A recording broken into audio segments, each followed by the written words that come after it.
अस्सलाम वालेकुम, आप देख रहे हैं CNN। मैं हूं सैनुल और मैं हूं हुदा शाह। सबसे पहले आपको बताएं कि पाकिस्तान तहरीक इंसाफ का हुकूमत के साथ मुज़ाकरात ख़त्म करने का ऐलान। चेयरमैन PTI बैरिस्टर गौहर कहते हैं, बानी PTI ने मुज़ाकरात ख़त्म करने का कहा है। हमने कहा था हुकूमत ने कमीशन का ऐलान ना किया तो मुज़ाकरात का अगला दौर नहीं होगा। हुकूमत की तरफ से आज तक कोई ऐलान नहीं किया गया। 3 जजेस पर मुश्तमिल कमीशन बनने की सूरत में मुज़ाकरात किए जा सकते हैं। बानी PTI की हिदायत के मुताबिक अपोजिशन जमातों से मिलकर जिदोजहद करेंगे।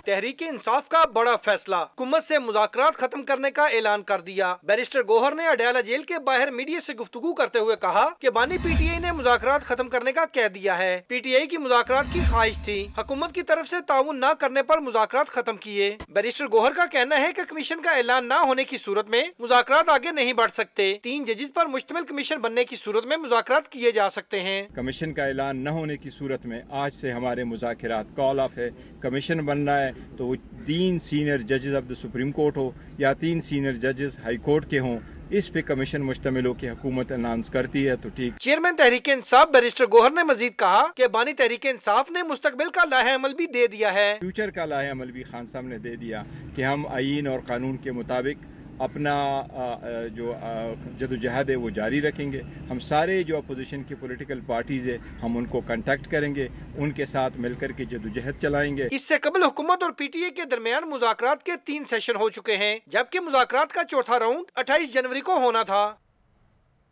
हमारा जवाब तो सुन लेते, फिर इनकार करते। PTI फिर गौर करे, मुज़ाकरात न छोड़े।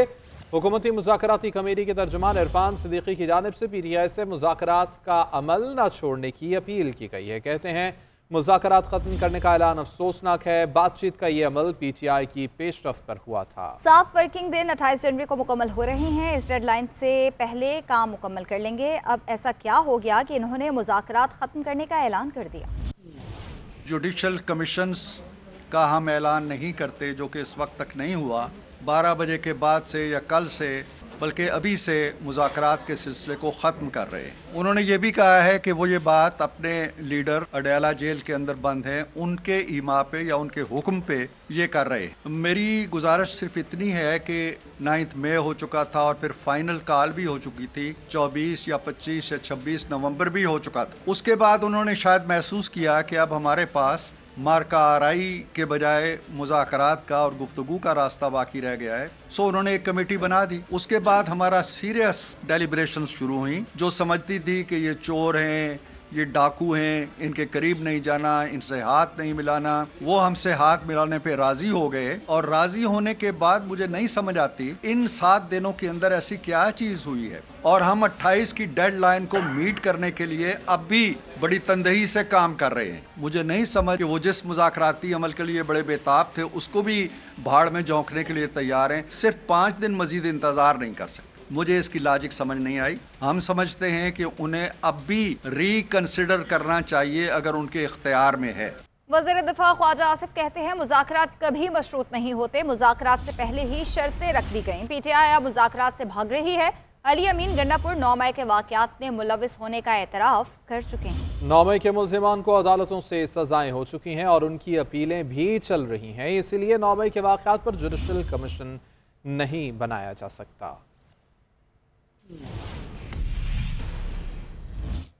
कौमी असम्बली ने पीका एक्ट तरमीमी बिल 2025 मंजूर कर लिया है। ऐवान ने कसरत राय से तरमीमी बिल की मंजूरी दी है। सहाफ़ियों की जानिब से इजलास से वॉकआउट किया गया। वज़ीर इत्तलात अताउल्लाह तारड़ की सहाफ़ियों से मुलाकात। कहते हैं कि डिजिटल मीडिया से मुतालिक बिल पर मुशावरत न करना गलत है। बिल में डिजिटल विक्टिम से मुतालिक बात की है। इस बिल में विक्टिम का लफ्ज़ सहाफ़ी के लिए नहीं है।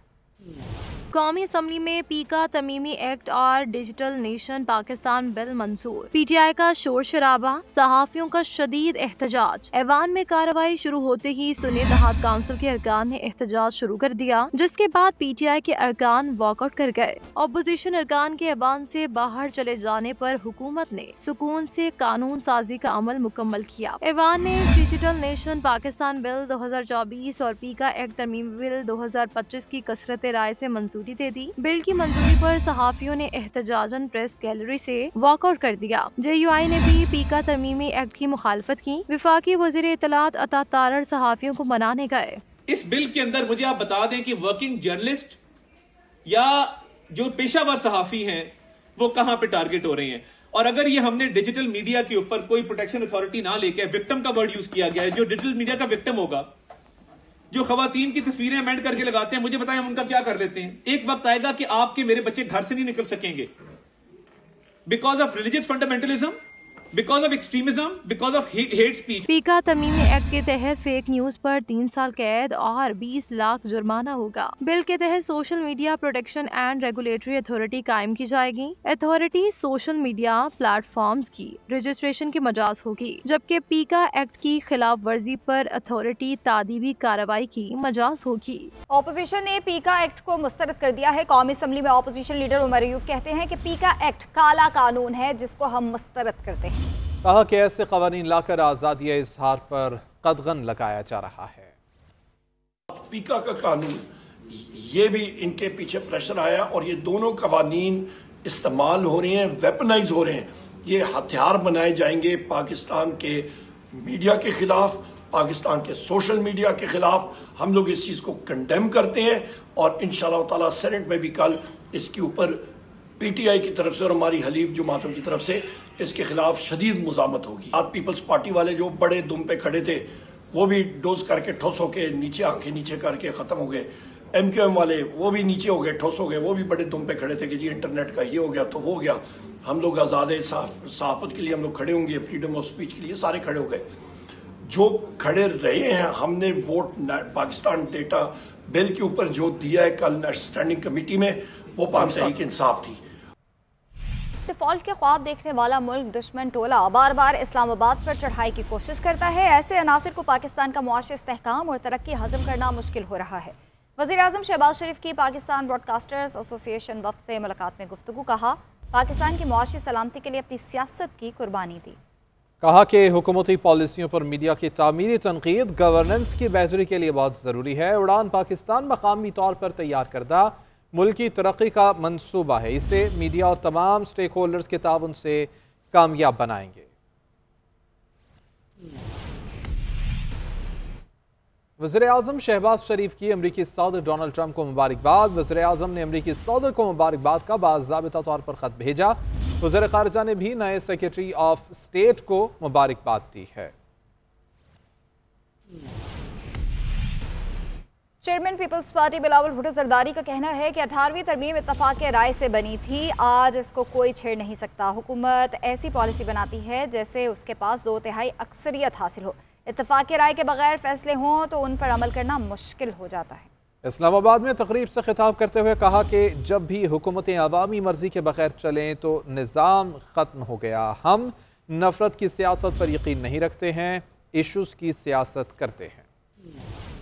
आमिर जनरल मुशर्रफ का दौर या जनरल जिया का दौर, जो मजदूरों के खिलाफ साजिशें थे, तब भी पाकिस्तान पीपल्स पार्टी ने और आपने मिलकर उन साजिशों को नाकाम करवाया। कोई ऐसा निजाम नहीं है जहां हुकूमत अवाम की मर्जी के बगैर चल सके। हुक्मरान अपनी हुकूमत अपनी मर्जी चलने शुरू कर देते हैं और अवाम के ख्वाहिशात, अवाम की मर्जी, अवाम की उम्मीदों से दूर होते जाते हैं, तो वो पूरा का पूरा निजाम गिर जाते हैं। आज भी मैं समझता हूँ कि पाकिस्तान के मौजूदा हालात में कभी कभार हुकूमत बिला वजह अपने लिए ज्यादा मसाइल बना देते हैं। कंसेंसस और इनपुट के बगैर फैसले किए जाते हैं तो उन फैसलों पे अमल दरामद करना मुश्किल हो जाता है। जब आप फैसले मिल के लेते हैं, कंसेंसस से लेते हैं, अवाम के मर्जी या उम्मीदें के मुताबिक लेते हैं, तो उन फैसलों पे अमल दरामद करना ज्यादा आसान होगा, फैसले ज्यादा कामयाब हो जाते हैं। तोशाखाना 2 केस में बानी PTI को फौरी रिलीफ न मिल सका। बर्रियत की दरख्वास्त पर इस्लामाबाद हाई कोर्ट ने FIA को नोटिस जारी कर दिया। वकील सलमान सफदर ने फौरी रिलीफ और केस के ट्रायल पर हुक्म इम्तना जारी रखने की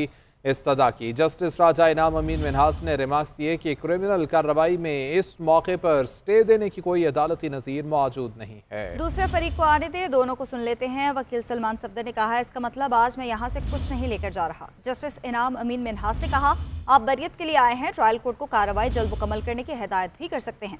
अदालत ने नोटिस जारी करते हुए केस की समाअत 28 जनवरी तक मुलतवी कर दी। बेंचेस अख्तियारात पर सुप्रीम कोर्ट ने एडिशनल रजिस्ट्रार के खिलाफ तौहीन अदालत केस का फैसला महफूज कर लिया है। केस की समाअत में जस्टिस मंसूर अली शाह ने अदालती मुआवनीन के सामने सवाल रखा कि जुडिशल ऑर्डर की मौजूदगी में जजेस कमेटी केस वापस ले सकती थी। क्या जुडिशल ऑर्डर को इंतजामी ऑर्डर से तब्दील नहीं किया जा सकता था?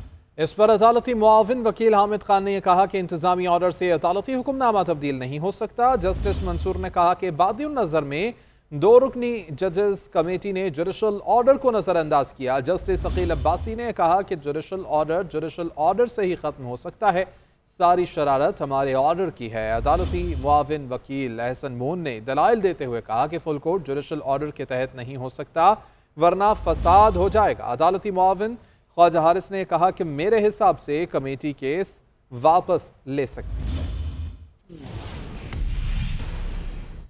वज़ीर इत्तलात सिंध शर्जील मेमन कहते हैं कि पीपल्स पार्टी ये समझते है कि तमाम सियासी जमातों से मुज़ाकरात होने चाहिए। बानी पीटीआई और पार्टी को अपनी वारदातों का हिसाब देना पड़ेगा। पाकिस्तान के हर मसले का हल मुज़ाकरात से ही निकलेगा। तमाम पॉलिटिकल पार्टी से मुज़ाकरात होने चाहिए। हर पॉलिटिकल पार्टी को मुज़ाकरात करने चाहिए। फ़लस्तीन और इसराइल जैसे मामले का भी आखिरी हल मुज़ाकरात से ही निकला था। साथ साथ इमरान खान और पीटीआई की जो वारदातें हैं उनको हिसाब देना पड़ेगा। जिस तरह पीपल्स पार्टी के खिलाफ सबसे ज़्यादा मीडिया ट्रायल रहा, पाकिस्तान पीपल्स पार्टी ने कभी किसी मीडिया इदारे पे पाबंदी नहीं लगाई। जो पीका की आपने बात की, अगर लेकिन कोई ना कोई मैकेनिज्म तो आपको बनाना पड़ेगा ही पड़ेगा ना कि जी कि आप ये ना करें कोई किसी की पगड़ी उछाल दे, कोई झूठी खबर छाप दे और वो कहने वाला ना हो। गवर्नर सिंध कामरान टिसौरी से मुत्तहिदा अरब अमीरात के काउंसिल जनरल ने मुलाकात की। गवर्नर सिंध ने अमीराती सफ़ीर को उनकी शानदार खिदमत पर खिराज तहसीन पेश किया। मुलाकात के दौरान गवर्नर सिंध ने कहा कि पाक यूएई दो तरफा ताल्लुकात वक्त के साथ साथ मज़ीद मुस्तहकम हो रहे हैं। हम मुत्तहिदा अरब अमीरात से तिजारत में मज़ीद इजाफे के ख्वाहिशमंद हैं। इस मौके पर काउंसिल जनरल का कहना था कि गवर्नर इनिशिएटिव के तहत जारी मनसूबों से तब्दीली यकीनी है। मुलाकात में यू बैंक के चीफ एग्जीक्यूटिव ऑफिसर मोहम्मद ईसा अल ताहिरी भी मौजूद थे। गवर्नर सिंध ने अमाराती काउंसिल जनरल की पाकिस्तान में तायुनाती के 25 बरस मुकम्मल होने पर केक काटा और मुअज़्ज़ज़ मेहमानों को गोल्ड मेडल भी दिए।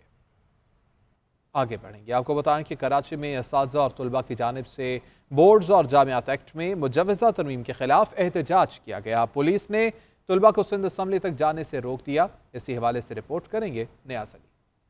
सिंध हुकूमत की जानिब से बोर्ड और जामियात एक्ट में मुजव्वज़ा तरमीम के खिलाफ असातिज़ा और तलबा सड़कों पर आ गए। कराची प्रेस क्लब पर असातिज़ा और तलबा की बड़ी तादाद ने एहतजाज किया और मुजव्वज़ा तरमीम के खिलाफ नारेबाजी करते हुए रैली की सूरत में सिंध असम्बली की जानिब मार्च शुरू किया तो पुलिस ने उन्हें आगे बढ़ने से रोक दिया। उधर वज़ीर आला सिंध ने मुजव्वज़ा तरमीम वापस लेने से इनकार करते हुए कहा कि ज्यादातर वाइस चांसलर जामियात को तबाह कर रहे हैं। 8 सालों में कई वाइस चांसलर लगाए जिन्होंने ठीक काम नहीं किया। ऐसे भी वाइस चांसलर मैं कसूरवार हूं चूज किए जो बाद में सेक्सुअल हरासमेंट पे निकाले मैंने और निकाल नहीं सका।